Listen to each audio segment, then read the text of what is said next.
Good morning, everyone. Welcome to Sports Shorts Daily, presented by LeBear's Casino. Ronnie Rance alongside TK, Tommy Price, and TK's over at Tremonti's Meat and Seafood on this busy Friday. I am in an undisclosed location presented by Louisiana Sports Hall of Fame, and we're always sponsored by LeBear's Casino, the place to be for all football action, little food, little drink, have all the fun you want in the sports book. Now the ESPN Bets sports book. Today on Sports Shorts Daily, TK, we're going to talk about this LSU football schedule that came out a couple days ago. Been a lot of reaction regarding the schedule. Also, the Pelicans in action on the road today in Charlotte, where they find themselves a little more than a touchdown favorite. The Saints at home on Sunday, another must-win game against a guy with a first name, quarterback for the Giants, who's been the story of the league, Tommy DeVito, the last few weeks. We'll talk about him today, and LSU men's basketball tomorrow morning. They are in action tomorrow at Texas. We don't know the line yet, but let's just say they tip off at 11, so make sure you get your bet in before 11 a.m. and go against the Tigers. Take Texas that one. First up, let's talk some LSU football for a minute, TK. The schedule, listen, this year's home schedule was not a good one. They are making up for it next year. For all of you that have, season tickets for LSU football, you've got UCLA now at home. You've got Alabama now at home. You've got the Oklahoma Sooners and the Ole Miss Rebels, who are kind of going to be maybe the secret pick to win the West. I mean, with everybody returning their big weapons on offense, Ole Miss is going to be kind of the niche pick to go against Alabama. Probably not going to be LSU. Probably going to be Ole Miss next year. But that said, this is a great schedule, man. UCLA first time ever coming into Baton Rouge, Tommy. Of course, Alabama's always Alabama with Jalen Milroe at quarterback. He's returning. He's going to be one of the Heisman favorites.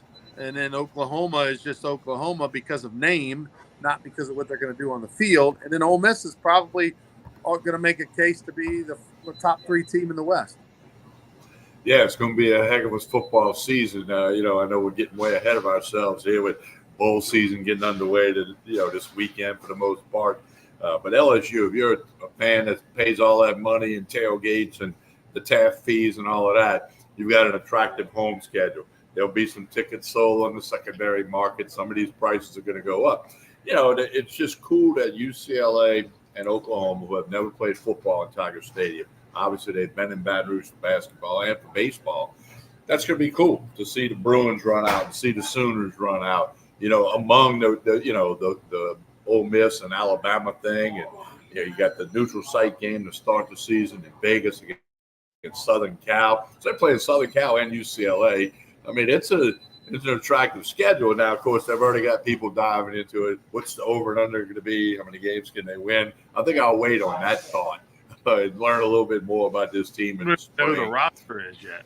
Yeah, that's what I'm saying. We got to get the signing class. We got a roster, the transfer portal, all that stuff. So I think that's foolish to try to do the over and under now. Plus, you don't know about the other teams yet, So, but I think it'll be a wonderful schedule for Tiger football. We'll see how it plays out. There's a couple of things. UCLA was kind of an up and down team this year. They did beat USC for, I think, like the third time in 4 years or something like that. But they are a team that looked really bad, and then they finished strong. Alabama, obviously, is competing for another national championship. Ole Miss, we just told you, is going to be really good next year. Going to be battling to win the West.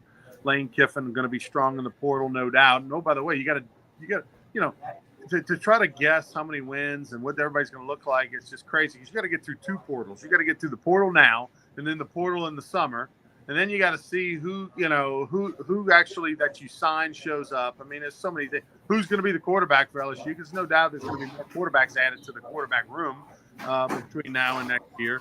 But Oklahoma is an interesting story. The SEC is not getting the Oklahoma they thought they were getting 5 years ago or so when they did this deal for them to come to the SEC. This is a team that's now lost their offensive coordinator, lost their quarterback, lost their entire offensive line to the portal, and had a disappointing finish to their year this year. So this is an Oklahoma team that's limping into the SEC. That is not good news for them. It's going to be a struggle for them, Tommy, just to really keep their head above water, it looks like. I got to believe that, especially where it's been trending here in the last year or two, and ever since Riley left, and rumors of Riley coming to, to Baton Rouge. Well, guess what? They'll play LSU in Vegas. And, I think it's a lot of storylines, and there's going to be lots of things to write about. And you're right, Ronnie, to do an over and under now is ridiculous because after spring practice around the country, guys that don't get the position they thought they were going to get, they're going to say, I got to get in the transfer portal in May. So, I mean, that's impossible. We got to wait till August to do that. But I think it's as attractive of a schedule that LSU's had in many years. Yeah, no doubt. Especially when you take the 4 home games, you throw in the USC in Vegas, which a ton of people could be attending, and a winnable game in Vegas, right? You're not taking on a USC that's clicking on all cylinders either. They're going to have a different quarterback. They only won 7 games this year, all that kind of stuff. So a very winnable game. Although we thought the same thing when we saw Florida State a couple of years ago, and they, of course, had 2 of the better years that they've had the last 2 seasons. So, you can't count your chickens there. But a winnable game to get the party started, and then you got 4 marquee matchups at home. How about this? We talk about the schedule. We haven't even mentioned Florida yet. LSU will play Florida, which was not a given because of the way they're going to rotation. They're not part of the permanent opponent structure, but they play Florida the next couple of years, home and away. Next year they will play Florida in Gainesville, and so look, nobody's even looking at that game as a big deal. I mean, which is unbelievable to think that's how far the Gators have fallen. And Billy Napier is, if he survives this year, which it looks like he will, next year is it. He's got to put up or shut up next year. Yeah, and for the first time in about 70 years, they will not play Mississippi State. So, LSU's always played the Bulldogs. Many years ago, they played that game in Jackson, Mississippi, Starkville, Baton Rouge. So, that's the Bulldogs won't be on the schedule for the first time in a long, long time. But you know what? The times they are changing, and that's part of it. One thing about the entire SEC schedule, they kept a lot of the late season rivalries intact. To Auburn, Alabama. It's going to be a Texas A&M game at the end. Georgia, Clemson. I mean, Georgia Tech, South Carolina, Clemson. A lot of those stayed intact. Tennessee, Vanderbilt. But LSU will close with Oklahoma. That's going to be a little bit different. I don't know if that'll become a permanent thing. Of course, we don't know. We don't know if they're going to go to 9 games, whatever. We just know what's up for 24. And right. That's what it is. And right. We'll go with that. And I mean, at 25, Mississippi State could be back on it. Who knows what's going to happen then? But as you said, they're in for a rude awakening. Alabama goes to Norman, Oklahoma. That'll be, 2 of the premier programs in college football history. There'll be a lot of storylines, especially with Texas and Oklahoma coming on board to the Southeastern Conference. And, it's going to be fun. It's going to be a lot of fun. Yeah, clearly, the SEC's taking a little bit of a wait-and-see approach, which is really the right thing to do right now because, you don't know. We keep saying Power 5. Well, that's over. Power 4, Pac-12 is history. So, you between the SEC, Big 10, SEC, and Big 12, I mean, that's your power conferences. Pac-12 is got to figure itself out. So they're not going to get an automatic at-large. I mean, right now you got Oregon State, Washington State. That's the Pac-12. Even if they add a bunch of schmoes, there's no way that's going to be considered good enough for a Power 5 conference. They did work out a scheduling thing with the Mountain West Conference, which is like Colorado State and all them schools out there. The Mountain West has been a fun conference for years. And as you already talked that some of those teams may jump to the Pac-12 in 2025, so it's the landscape of college football certainly has changed significantly, and it's going to continue to change with, the teams and the conferences and going to the 12-team playoff. The SEC adds 2 teams, I guess, for the first time since they brought A&M and Arkansas in back in the early 90s. So it's going to be interesting. Yeah, I mean, so under this circumstance, that nothing changes between now and the fall time. I would assume the playoff is going to make some changes to. They're not going to allow the Pac-12 to have an ad law. I don't imagine. No, So no, they're not. They're not. the old structure, See, well, because the fine. Pac-12 can't, and they can't have a conference championship game. You have to have at least 8 teams to play a conference championship game. So that goes out the window at least temporarily. So and look, when I'm we get curious. into late, I'm curious what they're going to do. Will they go, top 2 teams in each conference get an out, or will they just go the top 4 teams plus the best of the rest is going to be the 5, and then they're going to have the meeting and the big reveal, and 7 teams will get pulled out of a hat, to see who the other 7 are. I imagine that's what they're going to do, and so which is going to make the election committee's process even more fun and more it's going to be we talk about the LSU schedule and the entire college schedule. Going to 12 teams, it's going to be a heck of a college football season with stories every week. And, and once we get to August, I mean, it's going to be full speed ahead college football. All right. One other thing, TK. The Pelicans are in action tonight over in Charlotte. They've been on a roll, man. Do we know if Zion's going to play tonight or not? Flip a coin. I don't know. I mean, you can't, if you have the score app, which I have, they will publish that, during the day to day of who is questionable, who's ruled out. Like he was ruled out of the game the other night when they played, with a sore ankle. So who knows if the ankle feels better or they're going to tape it up? Who knows? But if you bet the NBA, you definitely want to know about that, not just for the Pelicans, but all teams who might not be playing is important. Well, I think if Zion plays, then I would take them to cover. If he does not, I probably would lay off the game. Yeah, make it a no bet. Yeah, make it a no bet. So you definitely want to watch that and see what happens. LSU basketball, again, we mentioned this real quick earlier. LSU men's basketball on the road tomorrow. They take on Texas in Austin at 11 a.m. We don't know the line yet. That'll come out around midnight or so. Take Texas. And I'm not trying to be funny. I'm talking about if you want to win money, you take whoever, and you stay with it. Look, it's not a lock that every single one, but right now, 90% of the games, 90% of the games, men's basketball is not covering. Whether they win, they're not covering. Whether they lose, they're not covering. So go the other way with it. If you've been betting along with us for the last year and a half, you've won a lot of money. So just stay with that trend. No reason to change right now. And then the Saints, Tommy DeVito, TK. I mean, you being Tommy Christ fan from the parish, you got to be loving this Tommy DeVito story over with the Giants. They call him Tommy Cutlets. Have you been paying attention to this? I mean, this is like something out of a movie.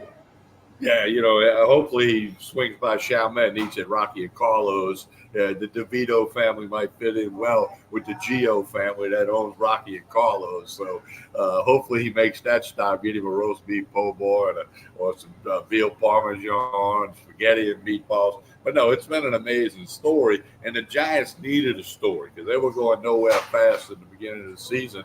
And now they got this agent on the phone, got more airtime the other day than some teams did.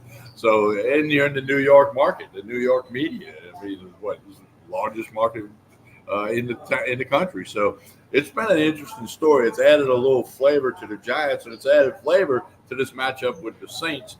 And again, they kick off at 12 noon Sunday in the Dome. You know what it reminds me of? He's a New Jersey boy playing quarterback for the Giants and winning some games, and they survive in advance, and everybody looks like.